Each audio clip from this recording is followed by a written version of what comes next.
ও নির্দেশনা সহকারী শিক্ষক প্রিয়নাথ মুখার্জি মহাশয়। নাট্য নির্দেশনা ও নাট্য ভাবনা প্রিয়নাথ মুখার্জি। শুরু হচ্ছে একান্ত নাটক জমালয়ে যন্ত্রণা। মঙ্গলাচরণ করছে সহকারী শিক্ষক মহাদেব কর মহাশয়।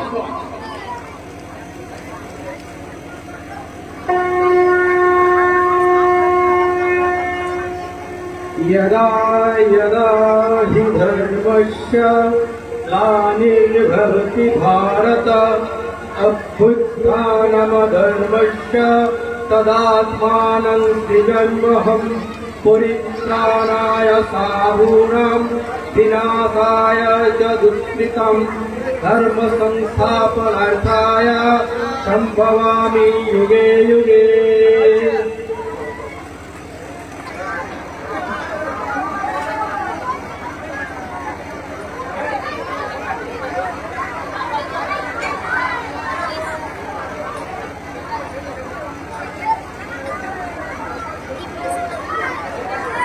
মনে আছে তো সারা জীবন তো বাপ মার টাকা ধ্বংস করে এলি, বলি আমাদের মা রাখতে পারবি তো? কি রে, যদি পরীক্ষায় ভালো রেজাল্ট না হয় তাহলে আমাকে আর মা বলে রাখবি না। কি রে ভাই, কেমন পরীক্ষা দিলি? এই দাদা, কেমন পরীক্ষা দিলি? কি রে, পাশটা করতে পারবি তো? কি রে টুপান, কিছু কিছু একটা বলছে, উত্তর দে।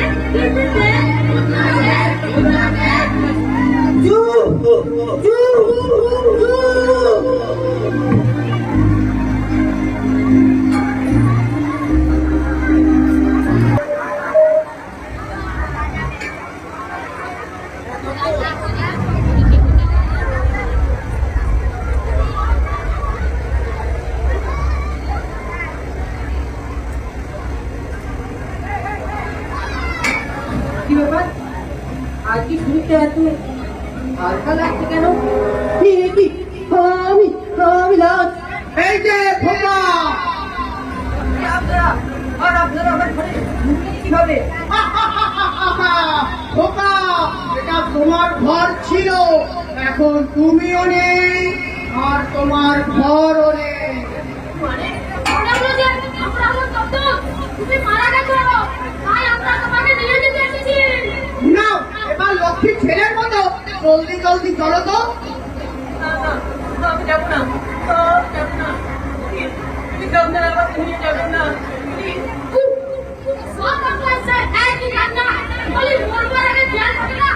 এই শোনো, বেশি নাটক না করে চুপচাপ চলো। তোমাদের এরিয়া থেকে আরো 3 থেকে তুলতে হবে, তারপর আবার যমরাজকে আপডেট দিতে হবে। সময় নষ্ট না করে জলদি জলদি চলো। যাবো না বললাম তো, আমার কাছে আসবেন না, আমার কাছে কেউ আসবেন না, আমি কিন্তু ক্যারেটে জানি। না মুসলিম সম্প্রদায়, এবার চলো না, অনেক বছর তোমার চিৎকার আমাদের সহ্য করছি। যাচ্ছি যাচ্ছি। এই, এটা নিয়ে চল।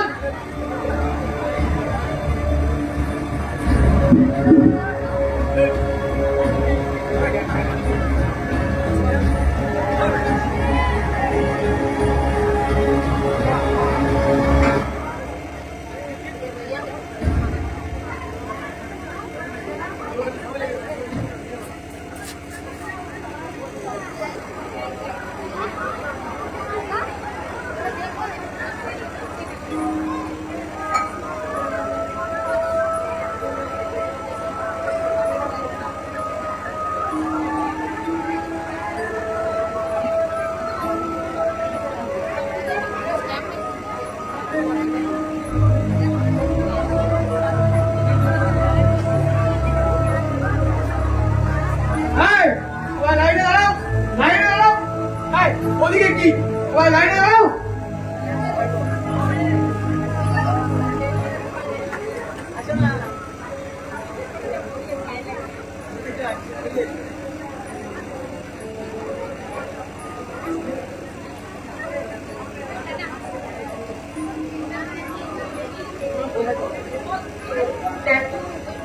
একা একা রে ট্যাটু, সেটা আবার কি ট্যাটু? ট্যাটু মানে মানে মানে মানে ওই উল্কি উল্কি এটাকে তুমি উল্টো বললে? হে কি তুমি এমন ভাবে করলে কি করে? সে অনেক কথা বলতে গেলে জীবন পার হয়ে যাবে আমার না সে অনেক কথা বলতে গেলে জীবন পার হয়ে যাবে। জীবন জীবন তো এমনিতেই পার হয়ে গেছে। আমার নাম ছিল অমৃতা, বাবা মার একমাত্র মেয়ে ছিলাম আমি, খুব আদর। আবার ছোটবেলা থেকে যা চেয়েছি বাবা মা আমার তাই দিয়েছে। ইতিমধ্যে হচ্ছি না যখন কাজ ছেড়ে আমি দেখলাম আমার সব খেতে আর আমি বাড়িতে বাড়াচ্ছি বাবা আমাকে শেষ করে দিতে হবে। আমার এটাই হয়েছিল কাজ। কেন মাত্র ক্লাস করে তুমি ভুলে মরেছিলে কি? না ভাই, আমি নিজেই আমার কপাল ধুয়েছি। তারপর থেকে আমার কিছু উপায় হলো আর আমি উপায়নের জন্য আসক্ত হয়ে যাই। আমার পড়াশোনা সব গোল্লায় যেতে বসলো। কথায় কথায় আমি ভীষণ রেগে যেতাম। আর একদিন হলো কি দুঃখ করে আর লাভ কি বন্ধু? আমার বাবা আমার মোবাইল ফোনটা কেড়ে নিল আর আমি সহ্য করতে না পেরে ওষুধ গায়ে কেরোসিন দিই। দুঃখ করে আর লাভ কি বন্ধু? আর তোমার নিজেকে খুব ভালো ছেলে বলে মনে হচ্ছে। আমি এখানে কি করে এলে? সেটাই মানে আত্মহত্যা। তুমি তোমার জীবনটা এভাবে নষ্ট করলে কেন? সে কষ্ট ছিল তোমার। না না আমি আমি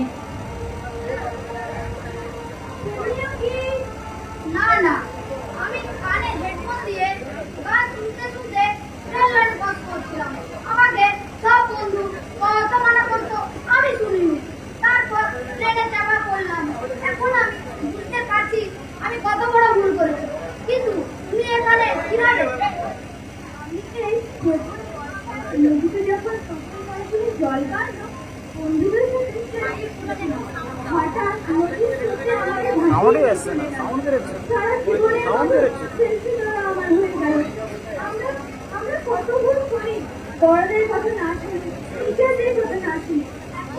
এখন হারে হারে বুঝতে পারছি তারা জীবন নষ্ট করেছি।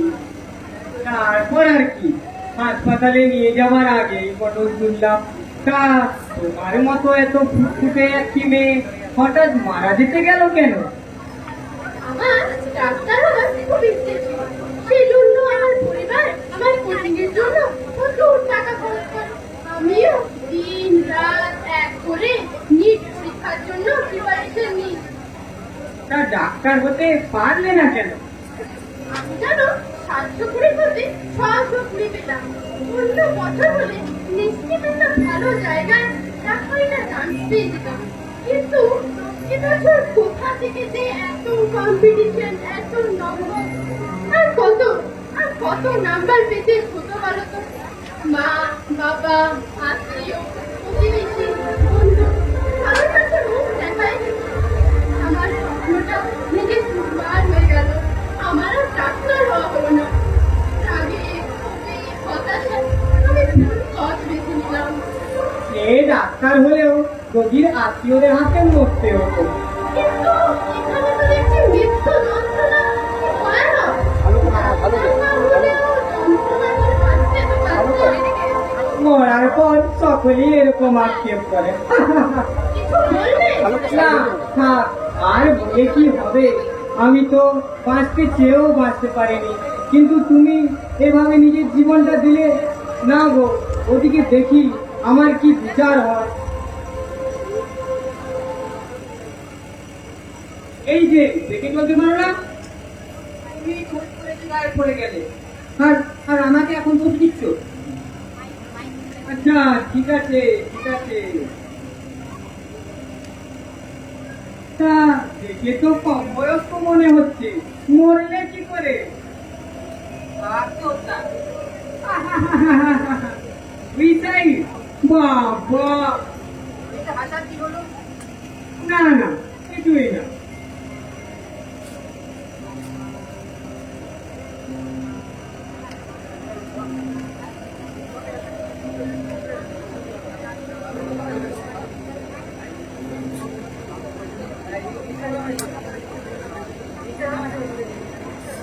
Instagram, দাদু, ও দাদু, আপনি কি এই বয়সে কিছু পরীক্ষা দিতে গিয়ে? হ্যাঁ, কি বললে? আমি আমি করোনা। ও আচ্ছা, তার মানে আপনি করোনাতে মারা যান? না না, করোনাতে নয় ঠিক। তাহলে আসলে আমি করোনার ভয়ে মারা যাই। টিভিতে রোজ শুনতাম এত এত লোক মরেছে করোনাতে। তারপর আমার একদিন জ্বর হলো, এমনি সাধারণ সর্দি জ্বর, কিন্তু আমি ভাবলাম কোভিড পজিটিভ। তখন চারিদিকে শুনছি হাসপাতালে নাকি বেড পাওয়া যাচ্ছে না, অক্সিজেন সিলিন্ডার পাওয়া যাচ্ছে না। এসব কারণে আমি আরো ভয় পেয়ে গেলাম। আমার শ্বাসকষ্ট শুরু হলো। বাড়ির লোকেরা আমাকে সুপার স্পেশালিটি হাসপাতালে নিয়ে যাবার জন্য তোড়জোড় করছে, কিন্তু ততক্ষণে আমি প্যানিক অ্যাটাকে হয়ে। আচ্ছা দাদু, ওরা সবাইকে ওভাবে লাইনে দাঁড়াতে বলছে কেন? বিচারে পাঠানোর আগে মারা যাওয়ার কারণগুলো লিখবে। যে যেরকম ভাবে মরেছে তাকে সেই রকম বিচারে পাঠানো হবে। মানে? এই চারটা এতক্ষণ ধরে কি বলা হচ্ছে? কানে যাচ্ছে না? লাইনে দাঁড়াতে বলা হচ্ছে। চলো চলো।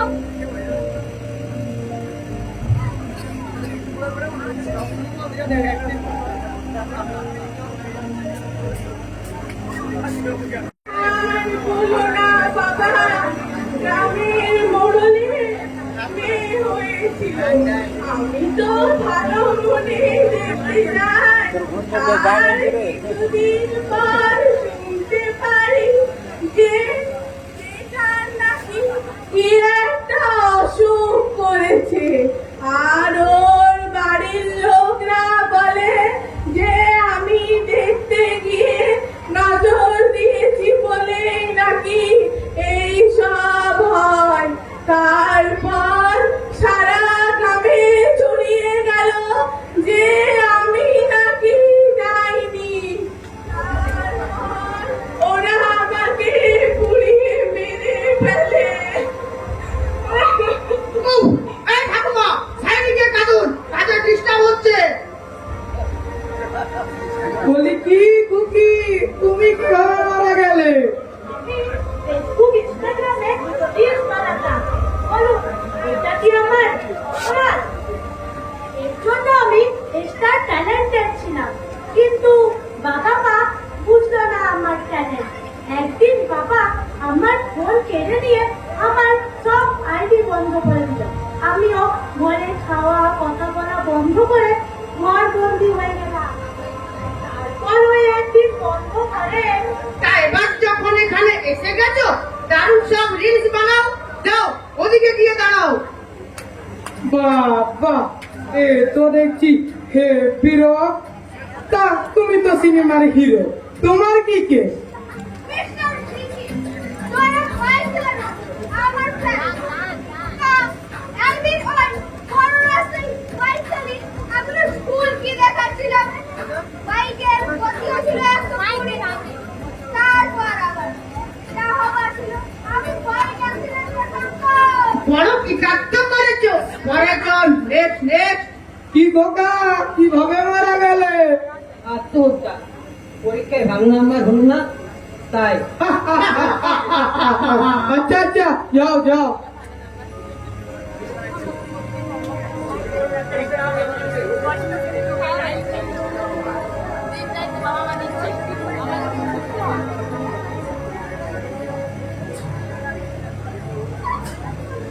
আচ্ছা দাদু, ওরা ওভাবে আত্মহত্যা শুনে হাসছিল কেন? তুমি জানো যারা সুইসাইড করে তাদের কি হয়? কি হয়? তারা নরকে যায়, গরম তেলের কড়াইয়ে ভাজা হয়। তুমি পরীক্ষায় খারাপ নম্বরের জন্য বাড়ির কারো কথা না ভেবে, যে বাবা মা এত কষ্ট করে তোমাকে ছোট থেকে বড় করলো, তাদের কথা না ভেবে স্বার্থপরের মতো আত্মহননের পথ বেছে নিলে এখন তো তোমার পুরো জীবন জীবনটাই বাঁচে। শুধুমাত্র কতগুলো কথার ভয়ে নিজের জীবনটাই দিয়ে দিলে। না না, আমি স্বর্গ নরক কোথাও যেতে চাই না, আমি বাঁচতে চাই, আমি বাঁচতে চাই। বাঁচতে চাও? সেটা তোমার আগে ভাবা উচিত ছিল। এখান থেকে কেউ পালাতে পারবে না।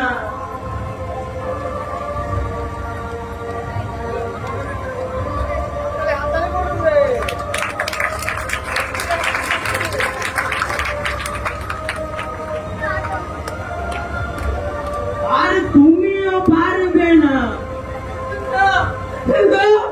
আমি মায়ের কাছে যাবো, আমি বাবার কাছে যাবো, আমি মায়ের কাছে যাবো, আমি বাবার কাছে যাবো।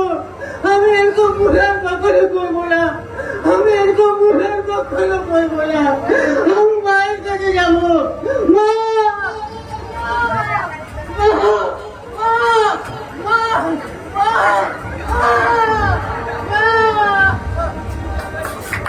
আমি মায়ের কাছে যাবো, আমি বাবার কাছে যাবো। মা, বাবা, আমি মায়ের কাছে যাবো, আমি বাবার কাছে যাবো। বাবা, মা, তুমি কোথায়?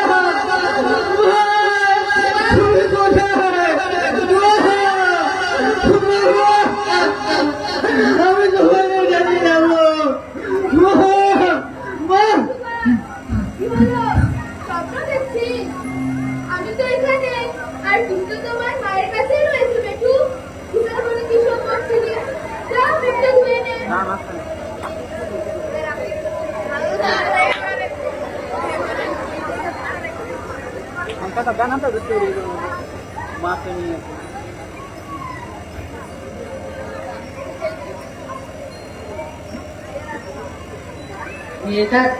এটার আর কোনো প্রয়োজন নেই।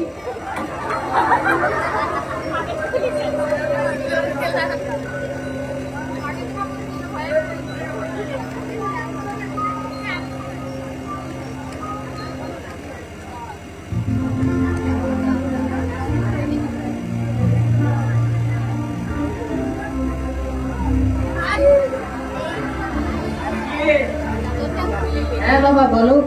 ভাবলো? হ্যাঁ বাবা।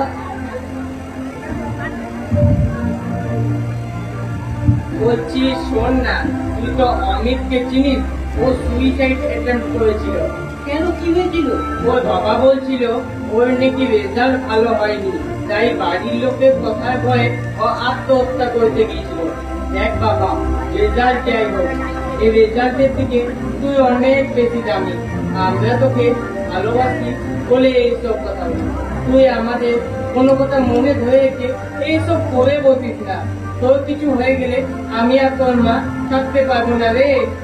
না বাবা, আমি এরকম কোনো কিছু কখনো করবো না বাবা, কখনো না।